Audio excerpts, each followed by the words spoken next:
For centuries, the katana has been called the greatest sword ever made. Movies, anime, and legends all repeat the same story. A blade so sharp it could cut through almost anything. But here's the problem. When historians and martial arts researchers began studying real medieval combat, a different picture started to appear. On actual battlefields, the katana wasn't the unstoppable weapon people imagine.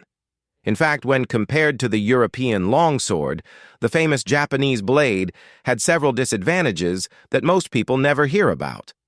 This wasn't about craftsmanship. Both swords were masterpieces of their cultures, but when it came to reach, armor, and battlefield versatility, the longsword often had the edge. So why did this happen? And why do so many people still believe the katana was unbeatable? To understand the truth, we have to look past the myths and into the physics and realities of real combat. Much of the katana's reputation comes from modern storytelling rather than battlefield history. Films, video games, and anime often portray it as a blade that can slice through armor, weapons, or even multiple enemies with ease. But historically, the katana was designed for a very specific style of combat. Samurai warfare in Japan often involved lighter armor, fast strikes, and close engagements. The katana's curved blade was excellent for powerful cutting attacks, especially against opponents who weren't covered in heavy steel. It was a brilliant weapon for its environment. However, the battlefields of medieval Europe looked very different. Knights and soldiers frequently wore mail armor, padded gambesons, and eventually full plate armor. And against this kind of protection, simply cutting wasn't always enough.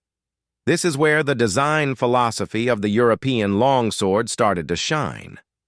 Instead of focusing only on cutting power, the longsword was built as a multi-purpose battlefield weapon, capable of cutting, thrusting, grappling, and even striking like a hammer. And that difference would change everything in real combat. One of the biggest advantages the European longsword had over the katana was something surprisingly simple: reach.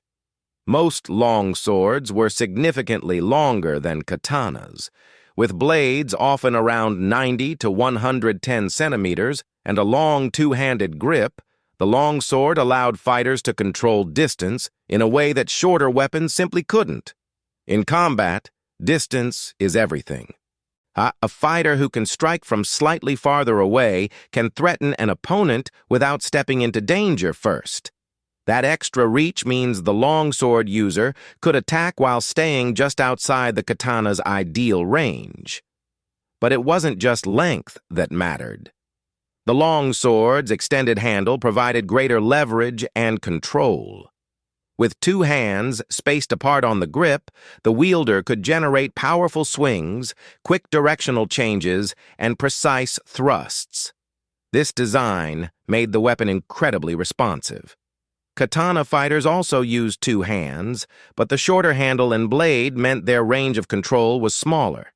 In a real fight, even a few extra inches of reach could decide who landed the first strike. And in sword combat, the first clean strike often ended the fight. But reach wasn't the only factor that gave the longsword an advantage. The next reason becomes even more important when we look at armor on the battlefield. Another critical factor that shaped medieval combat was armor. By the late Middle Ages, European knights and soldiers were often protected by layers of defense: padded gambesons, chainmail, and eventually full steel plate armor.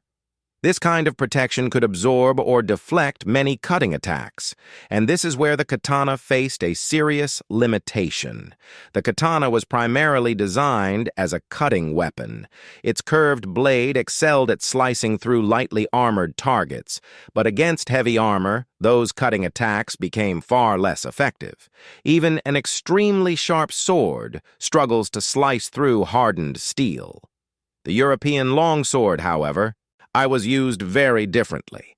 Medieval fighting manuals show that longsword fighters relied heavily on thrusting techniques.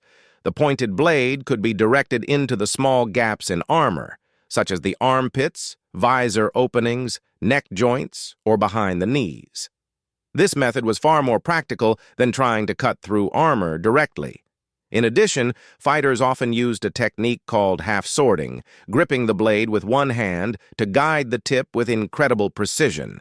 Instead of simply slashing wildly, the longsword became a precise tool for exploiting weaknesses in armor, and this versatility would give it another major advantage in real combat. Another reason the longsword proved so effective in real combat was its incredible versatility. Unlike many swords that focused on a single style of attack, the longsword could be used in several completely different ways depending on the situation. It could cut, thrust, grapple, and even be used as a blunt weapon. When armor made cutting ineffective, fighters didn't just keep swinging. Instead, they adapted. One famous technique was called Mordhau, or the murder stroke.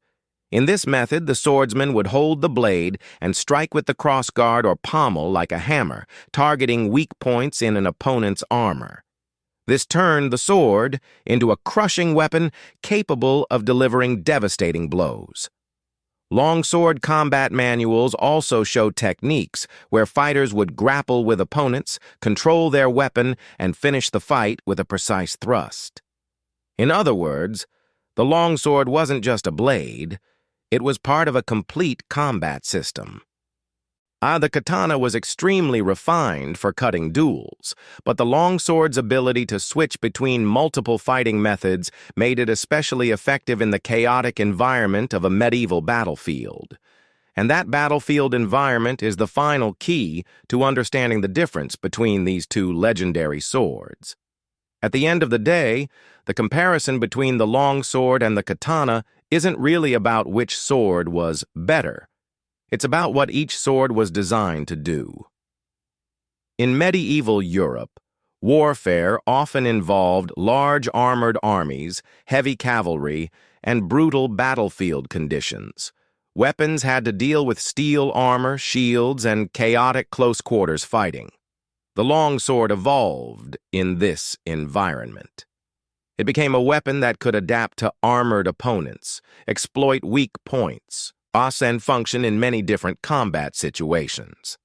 Japan's battlefield conditions were different. Samurai armor was typically lighter and more flexible, and combat often emphasized speed, precision, and powerful cutting techniques. The katana was perfectly suited for that style of fighting. So when people compare the two swords directly, they are often forgetting one important truth. These weapons were not built for the same war.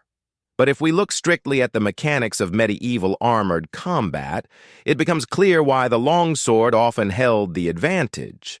And that leads us to the final verdict. So, did the longsword truly beat the katana in real combat? In many battlefield scenarios, the answer is yes. But not for the reasons most people think. It wasn't about craftsmanship or sharpness. And both weapons were masterpieces of their cultures, forged by highly skilled swordsmiths. The real difference was design philosophy. The katana was optimized for speed, precision, and devastating cutting attacks against lightly armored opponents. In the hands of a skilled samurai, it was an incredibly deadly weapon. But the European longsword was built for a different reality. A battlefield filled with heavy armor, shields, and unpredictable close combat. Its longer reach, thrusting ability, and versatile fighting techniques made it better suited for that environment. In the end, neither sword was truly superior in every situation. But when it came to armored medieval warfare, the longsword often had the edge. And sometimes, the truth behind legendary weapons is even more fascinating than the myths.